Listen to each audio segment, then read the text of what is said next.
बोलो जयकारा बोल मेरे श्री गुरु महाराज की जय। श्री सद्गुरुदेव भगवान की जय। गुरुमुखो, संत महापुरुषों का संग करने में विशेष महत्वपूर्ण बात यह है कि उनकी संगति में कभी भी किसी प्रकार की हानि नहीं होती। वे सदा जीवों की भलाई ही करते हैं। उनके संग से जो विशेष लाभ होता है वह यह है कि नाम का नित्य प्रतिदिन अभ्यास करने से जीव मन और विशेष जगत से पार हो जाता है।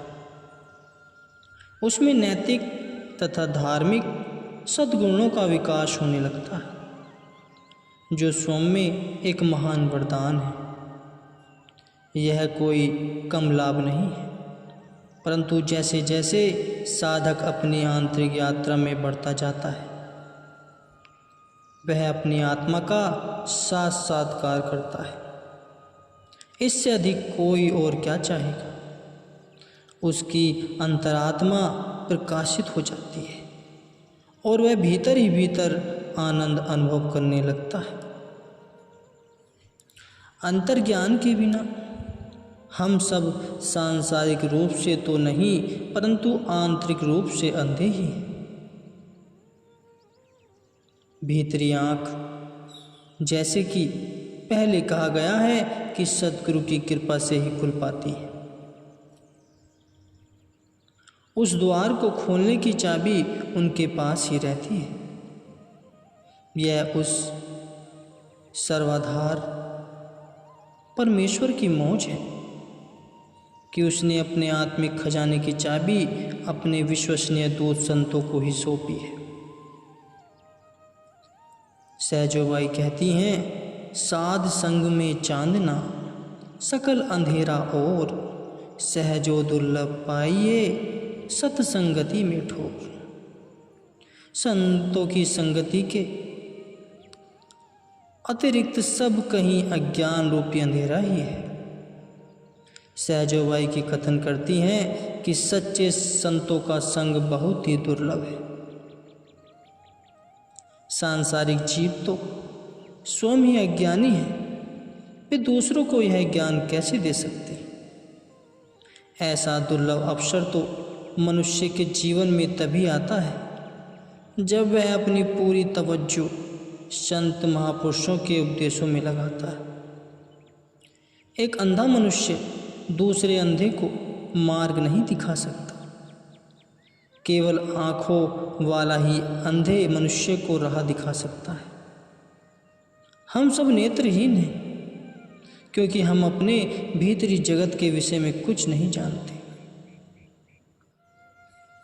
यद्यपि ईश्वर हमारे भीतर विराजमान है, तथापि आत्मिक रूप से नेत्रहीन होने के कारण हम उसे देखने में असमर्थ हैं। हम उनकी कृपा और दर्शनों की इच्छा तो करते हैं, परंतु उनके दर्शन करने के लिए अपनी भीतरी आंखें खोलने की कोशिश नहीं करते। यदि हम अपने आप पर ही निर्भर करें तो हम उन्हें अपने भीतर कदापि नहीं देख सकते।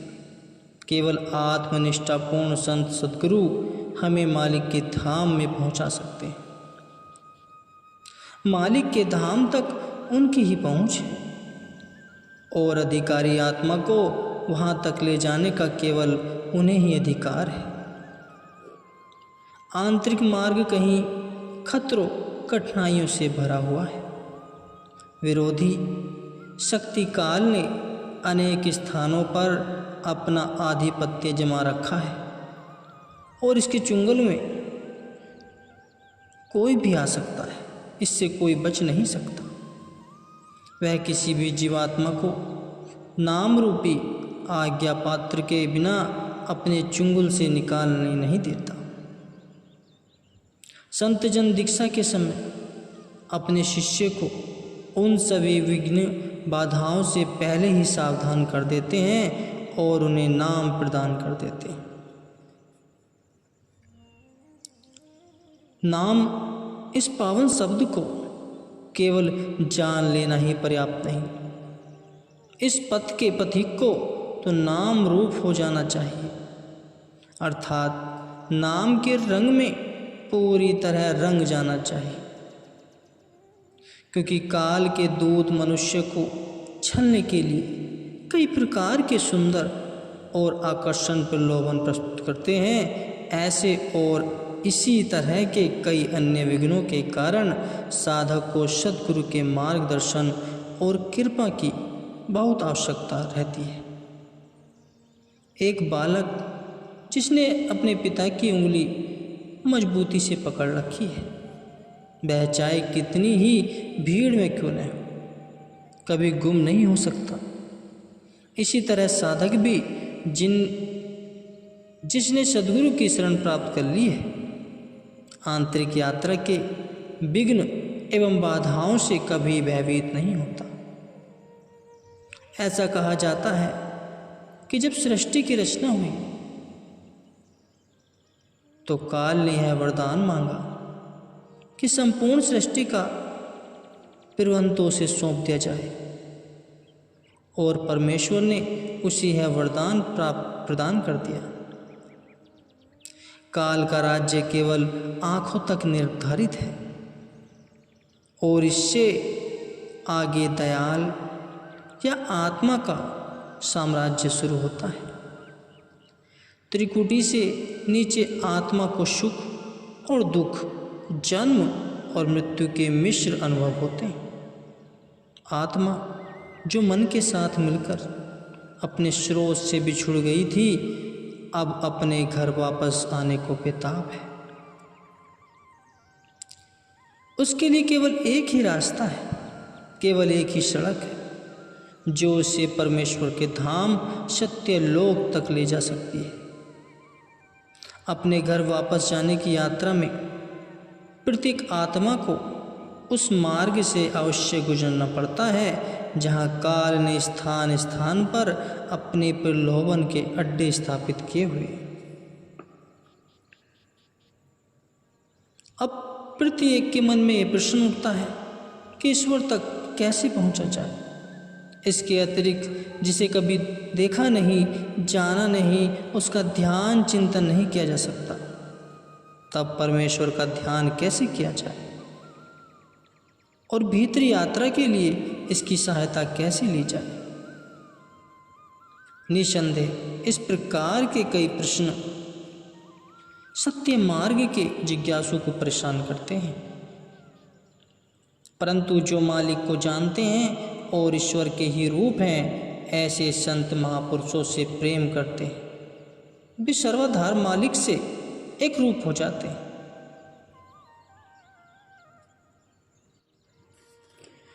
वे समुद्र के तल से उठती हैं और फिर अपने स्रोत में ही विलीन हो जाती हैं, और लहरों को जो कुछ भी मिलता है उन सबको वह समुद्र की गहराइयों में ले जाती है। सद्गुरु ईश्वर का ही रूप है। वे ईश्वर का संदेश लेकर किसी विशेष उद्देश्य से इस भूलोक में अवतरित हुए। सद्गुरु के प्रति प्रेम का अर्थ है ईश्वर के प्रति प्रेम। इसलिए इस प्रश्न पर किसी को भी आपत्ति नहीं होनी चाहिए कि सद्गुरु से प्रेम कैसे किया जाए। अतः पूर्ण श्रद्धा से सद्गुरु के वचनों का पालन करना चाहिए, उनसे दिलो जान से प्रेम करना चाहिए, भक्ति भावना से उनकी सेवा करनी चाहिए और आत्मिक उन्नति के लिए उनके चरणों में आत्मसमर्पण कर देना चाहिए। यदि साधक बस इतना ही कर ले तो शेष सब कुछ सद्गुरु स्वयं कर लेंगे। तब साधक अपने अंदर एक विलक्षण प्रकार की जागृति का अनुभव करने लगेगा। भक्ति पद पर दृढ़ता पूर्वक चलने से सद्गुरु की दया और कृपा बड़ी सुगमता से प्राप्त की जा सकती है, क्योंकि वे बड़े दयावान और कृपालु हैं। पूर्ण सद्गुरु के बताए मार्ग पर चलकर कुछ ही समय में साधक को सद्गुरु के प्रकाश पुंज रूप के दर्शन होते हैं, जो शरीर रूप से साक्षात ईश्वर है, पूजनीय एवं वंदनीय है। जब हमने अपना सर्वस्वी सद्गुरु को सौंप दिया तो फिर उसके अतिरिक्त और रह ही क्या गया। फिर हमें उनकी मौज से जो कुछ भी मिलता है वह हमारे लिए प्रसाद है, चाहे वह आशीर्वाद हो अथवा नाराजगी हो, प्रेम हो अथवा कड़वाहट हो, सब कुछ हमें मधुर लगना चाहिए, क्योंकि वह हमारी भलाई के लिए ही होगा। जब मीराबाई के देवर राणा ने दूषित भावना से टोकरी में एक विषैले जहरीले सांप को छिपाकर यह कहकर भेजा कि इसमें शालिग्राम भगवान कृष्ण की मूर्ति है, जो मीराबाई ने यही सोच कि इसमें मेरे प्रियतम की मूर्ति है, टोकरी को खोला तो उसे सचमुच ही अपने सामने मुस्कुराते हुए भगवान कृष्ण के दर्शन हुए थे। दूसरी बार जब राणा ने उसे मारने के विचार से विष का प्याला भेजा और कहा कि प्याले में भगवान का चरणामृत है, तो मीरा ने बिना किसी संकोच के श्री कृष्ण के प्रेम में डूबकर विष का प्याला अपने होठों से लगा लिया था, और देखो उसके लिए विष भी अमृत में बदल गया था, क्योंकि उसके इष्ट के नाम से उसे जो भी दिया गया था उसके लिए वह प्रसाद बन गया था।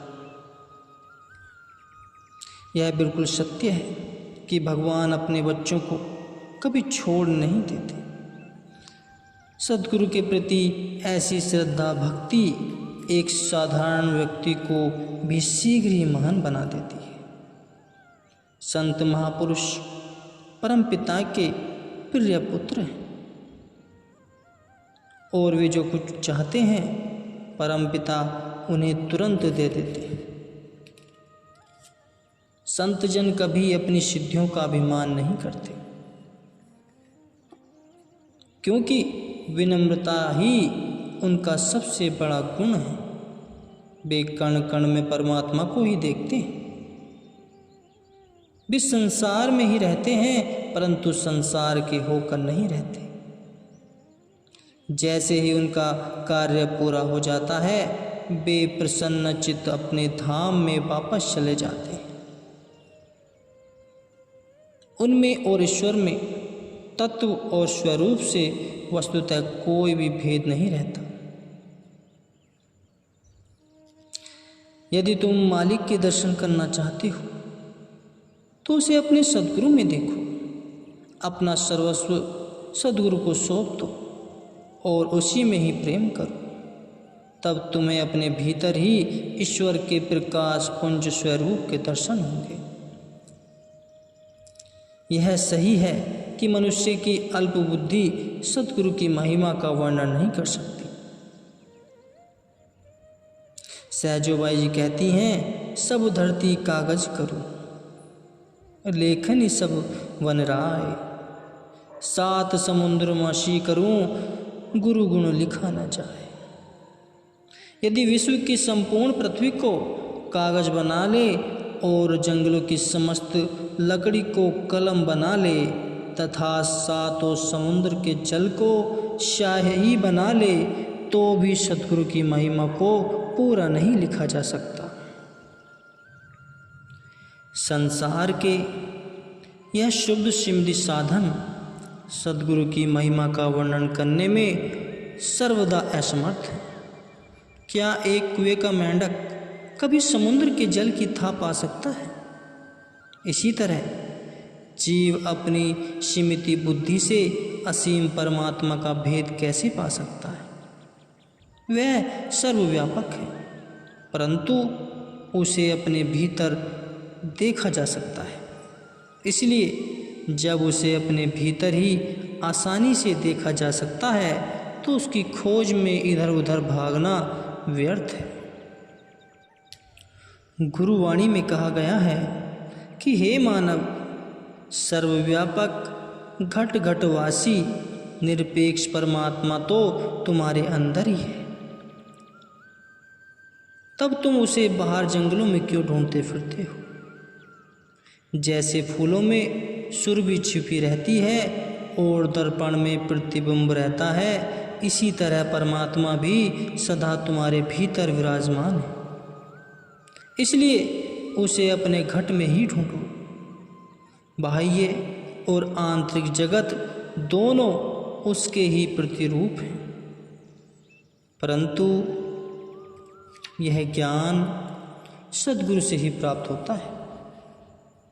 जब तक हम अपने भीतर नहीं जाते और मालिक के वहाँ दर्शन नहीं करते, तब तक मन पर संकल्प विकल्प और संदेहों का चढ़ा हुआ जंग दूर नहीं हो पाता।